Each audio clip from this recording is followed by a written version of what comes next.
गुजरात के मुख्यमंत्री भूपेंद्र पटेल के हाथों लोकार्पण किया गया नया कलेक्टर कार्यालय आज से शुरू कर दिया गया है। गुजरात के वडोदरा शहर में कई सालों से कोठी कार्यालय में चलने वाले कलेक्टर कार्यालय का पता आज से बदल गया है। अब कलेक्टर कार्यालय ओल्ड पादरा रोड पर बनाई गई नई इमारत में शिफ्ट कर दिया गया है।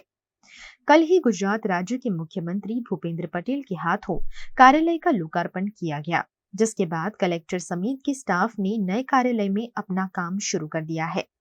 22 करोड़ की लागत से तैयार किए गए नए कलेक्टर कार्यालय का भूमि पूजन 11 फरवरी 2019 में किया गया था।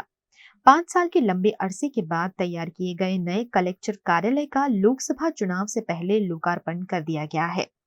यहाँ अलग अलग ऑफिस के साथ कॉन्फ्रेंस हॉल समेत के विभाग बनाए गए हैं, ताकि यहाँ आने वाले सभी लोगों का काम सुचारू रूप से हो सके। लोकसभा चुनाव में मुख्य चुनाव अधिकारी जिला कलेक्टर ही होते हैं। ऐसे में सभी उम्मीदवारों को अपना फॉर्म नए कलेक्टर कार्यालय में ही भरना होगा।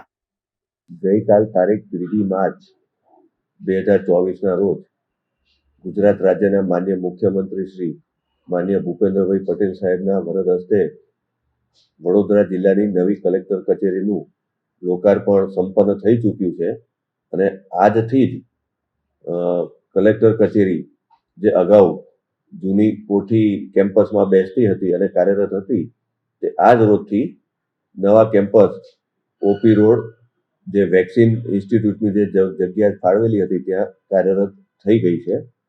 એટલે જાહેર જનતાને અને જિલ્લાના તમામ નાગરિકોને આની ખાસ નોંધ લેવા કે હવેથી કલેક્ટર કચેરી સંપૂર્ણપણે નવી જે એની લોકાર્પણ કર્યું છે તે સ્થળે કાર્યરત થઈ ચૂકી છે। એટલે લોકોને તેમના જે કોઈ પણ કલેક્ટર કચેરીના કામ હોય તેના માટે હવે નવી કલેક્ટર કચેરી ખાતે આવવાનું રહેશે।